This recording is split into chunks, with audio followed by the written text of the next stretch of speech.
You must be wondering, looking at the title of this video, why is an academic channel like this one talking about the Cricket World Cup? Is this a clickbait? Or is there something hidden in this video that I must know before India takes on Australia tomorrow on the 19th of November, Sunday, for Australia's 8th World Cup final and our 4th World Cup final?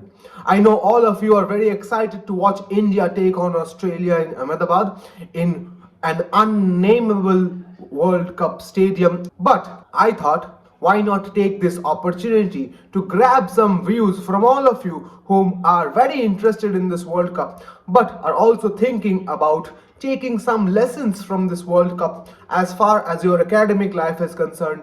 And as all of you already know, yesterday NTA announced the dates for the UGC NET exam, and our subject English's date is coming up right around the corner on the 6th of December, and the WB set exam is also scheduled on the 17th of December. So just after the World Cup ends, all the festivities are now over. All of you must concentrate on your studying. So I thought about taking this opportunity to talk about what academic lessons or life lessons you can take from the Cricket World Cup that has been going on for the past month and a half, so that you can improve your academic life. So, what are we waiting for? Let's get the ball rolling.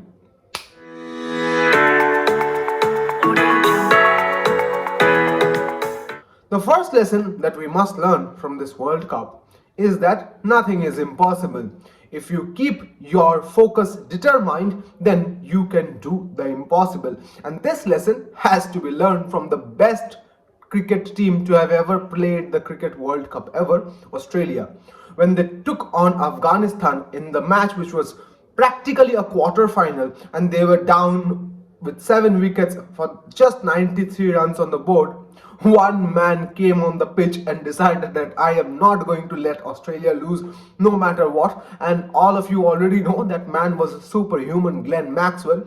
He literally stood on 1 feet for the later half of his innings and scored 201, becoming the first male cricketer in Australian cricket team to score a double hundred, and probably the first cricketer ever to score a double hundred in a one-day international innings while chasing. This cricket match taught us that even when the odds are stacked up against you, you cannot lose hope and always keep your determination and hopes strong all about you. And read the poem If by Rudyard Kipling. I'm sure all of you have come across it in your academic careers while you were in your school or college, but please take a moment to read it once more to ensure that you don't lose hope in this grim and unpromising world.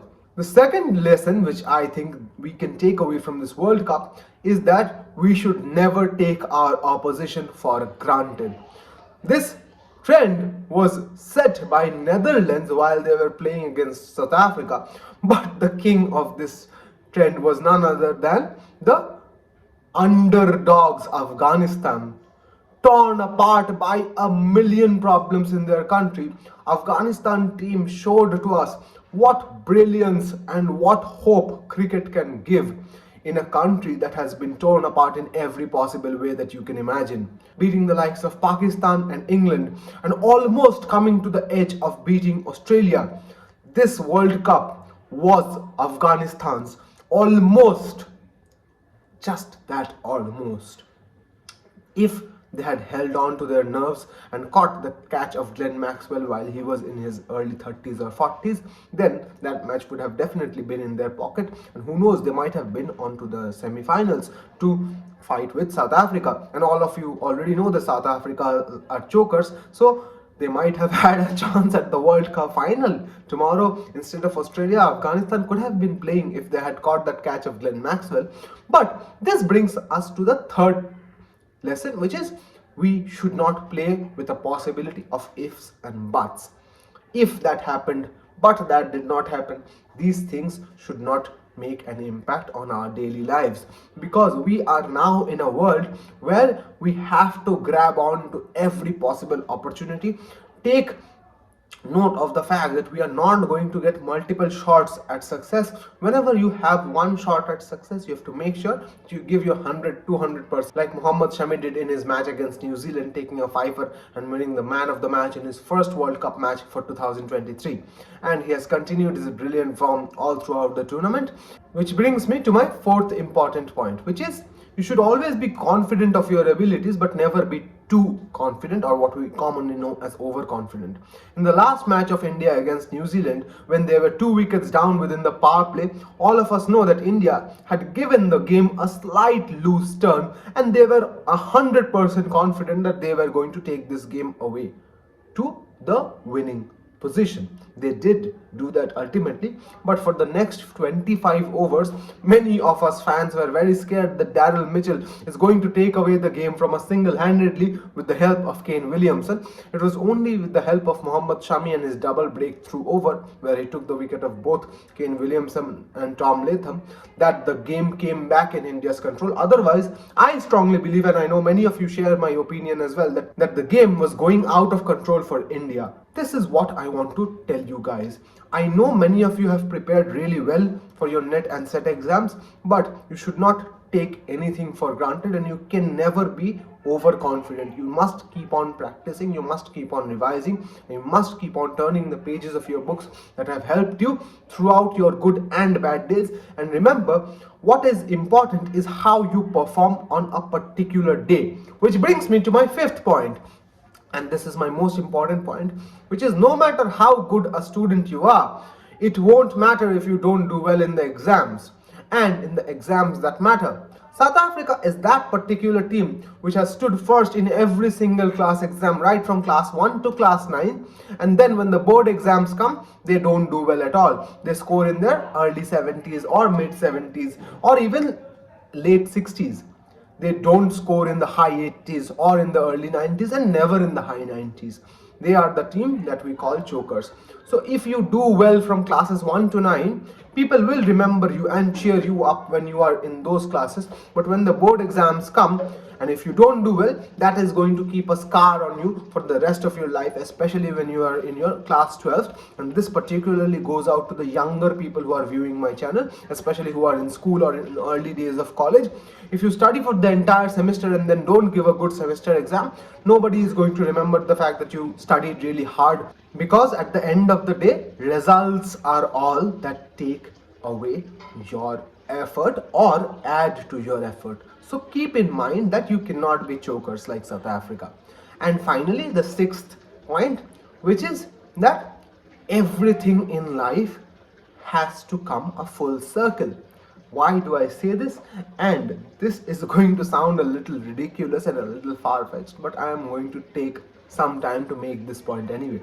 4 years ago, when Dhoni got run out in the semi-final against New Zealand, many of us who have been following cricket for the past 20 or even more number of years were very disheartened and disappointed with the turnout of events. And we were strongly of the opinion that if Dhoni had stuck out till the end, then probably that match would have been in India's pocket.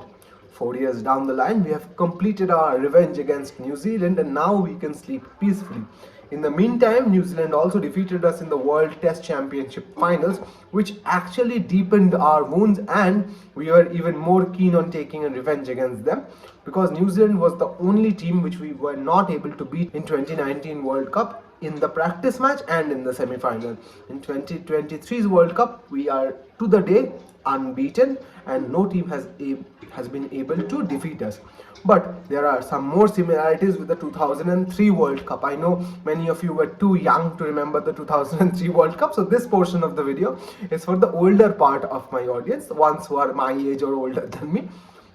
Remember in 2003, who did we play our first match against? It was Australia, and Australia defeated us like anything, and then we started our winning streak and no team could touch us. We were literally invincible up until the final, and the final once again was against Australia, when we were defeated by the mighty Australians. I'm not surprised by the fact Australia was practically an unbeatable team at that point of time. But do you notice something similar with 2023's World Cup?